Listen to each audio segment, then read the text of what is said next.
D'accord, moi c'est Lamine Savadogo. Je suis le président de Marison Energy Systems qui est basé à Boston dans l'État du Massachusetts aux États-Unis. Nous sommes un cabinet spécialisé dans le domaine de l'électricité, tout ce qui touche à la production, distribution et transport. Donc les technologies d'origine américaine surtout. Alors je dois dire que c'est mon 3e congrès de l'ASEA et j'ai retrouvé Dakar avec beaucoup de plaisir. L'organisation est impeccable.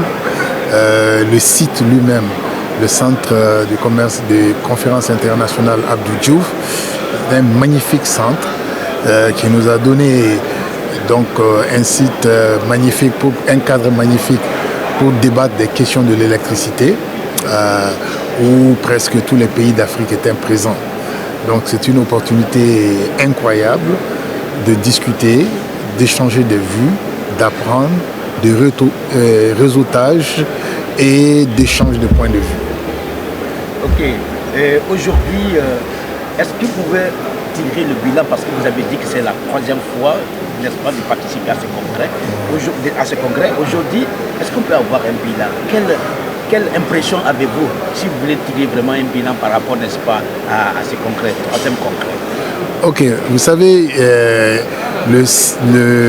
l'industrie de l'électricité à travers le monde est dans une phase de transition. Nous sommes en train d'aller vers les énergies renouvelables. Et cette transition nécessite de nouvelles actions. Donc on a constaté d'abord que les sociétés africaines d'électricité sont dans cette démarche, qu'elles comprennent les enjeux, qu'elles sont en train de se préparer pour relever tous ces défis et apporter donc aux différents pays qu'ils servent l'énergie résiliente, l'énergie fiable, l'énergie à coût économique. Donc ces thèmes ont été débattus de long en large.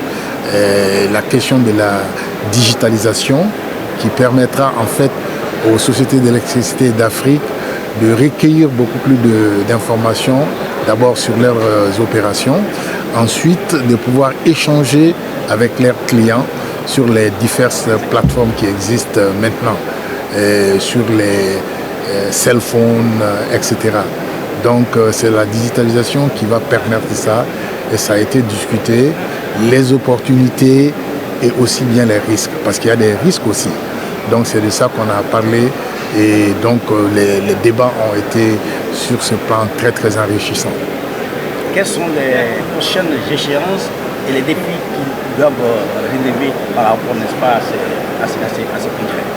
Bon, presque tous les pays d'Afrique ont des besoins énormes en électricité pour pouvoir continuer d'abord de servir les populations et pour aussi pouvoir transformer les matières premières que dans beaucoup de pays nous sommes en train de produire et d'exporter sans transformation.